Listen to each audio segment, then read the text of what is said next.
Prêt? Assemblée spéciale du 16 novembre 2020. L'ouverture de la séance, signification de l'avis de convocation.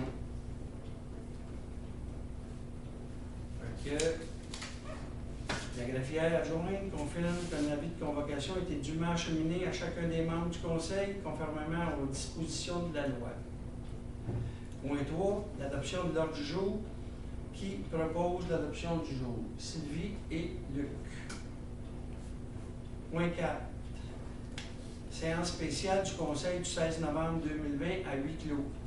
Considérant le décret numéro 1168-2020 et l'arrêté 2020-079 du gouvernement du Québec concernant l'état d'urgence sanitaire et restrictions sanitaires en vigueur qui inclut tout le territoire de la Montérégie, considérant l'arrêté 2020-004 de la ministre de la Santé et des Services sociaux qui permet au Conseil de siéger à huis clos, considérant qu'il est dans l'intérêt du public et pour la protection et la santé de la population, des membres du Conseil et des officiers municipaux que la présente séance soit tenue à huis clos. Il est proposé que le Conseil accepte que la présente séance soit tenue à huis clos. Qui propose? Pierre et Jean. Point 5. L'offre d'achat sur un terrain appartenant à la ville sur la rue Saint-Isidore. Acceptation des conditions.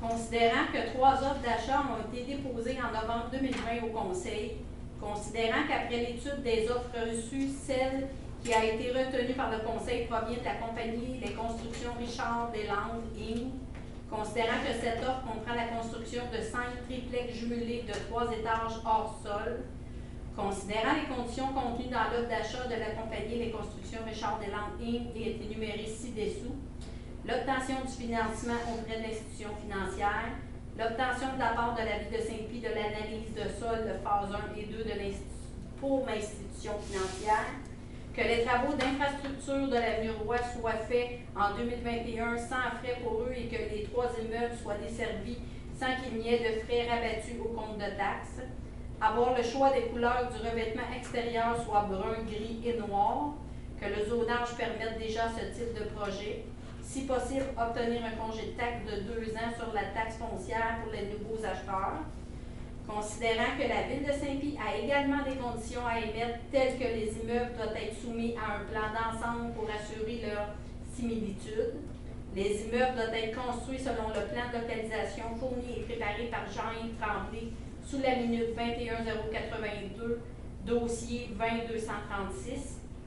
Les immeubles doivent être construits selon le plan fourni avec un côté, avec la façade en pierre ou en brique, au minimum au premier étage sur l'ensemble des bâtiments. On va rajouter que les côtés doivent être soit en fibro-ciment ou en cannexel, ça va être ajouté. L'obtention du dernier permis de construction doit se faire au plus tard le 30 juin 2023, après quoi une pénalité de 7 500 $ par bâtiment non construit et par année supplémentaire s'appliquera.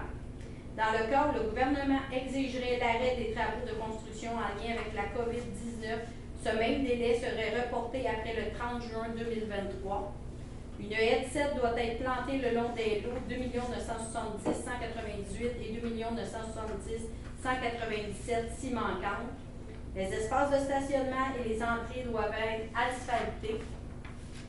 Afin de maximiser les espaces verts pour diminuer le plus possible l'effet d'îlot de chaleur causé par le stationnement, les espaces libres doivent être gazonnés où l'acheteur devra procéder à la plantation d'arbres. Et là, les arbres qui devront être choisis, c'est des arbres qui amènent l'ombre et peu de racines. Fait que ça va être précisé, ça aussi, dans les exigences là, de la Ville. Le projet est soumis au règlement 376 relatif au rejet dans les réseaux d'égouts.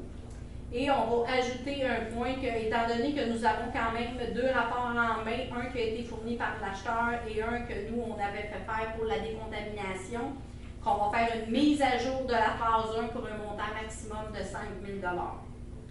En conséquence, il est proposé que le préambule fasse partie intégrante de la présente résolution, que le Conseil accepte l'offre d'achat de la compagnie des constructions Richard Deslandes, Inc., datée du 4 novembre 2020 pour le terrain appartenant à la ville sur la rue Saint-Isidore, dont le lot est 2 970 195 pour un montant de 620 100 payable en un seul versement à la signature de l'acte notarié. Que le Conseil accepte les conditions contenues dans l'offre d'achat, excepté pour le congé de taxes, qui n'est pas autorisé pour ce type de construction. Que le Conseil accepte l'offre d'achat avec l'ajout de nos conditions énumérées ci-haut et que celles-ci soient inscrites à l'acte notarié. Que le maire et la directrice générale ou leurs substituts respectifs soient autorisés à signer tous les documents nécessaires à la conclusion de la vente du terrain situé sur la rue Saint-Isidore. Et qui... C'était-tu le 120 000 à un seul versement, tu l'as dit? Oui. Moi, j'ai une question. Quand tu parles de l'espace vert, Oui. t'as-tu dit gazonné ou avec les arbres? Gazonné et l'acheteur devrait procéder à la plantation, c'est les deux. Je n'étais pas sûre. Et où? Non, et. Si vous avez d'autres questions. Qui a fait la proposition? Jean et Pierre. Est-ce que tout le monde est d'accord? Tout le monde est d'accord? Parfait. Alors, on lève l'Assemblée. Qui a fait la proposition? Il y a la période de questions, Ouais, on n'a période. pas reçu. Oui. On n'a pas question. reçu. OK. Qui propose? Walter et Sylvie.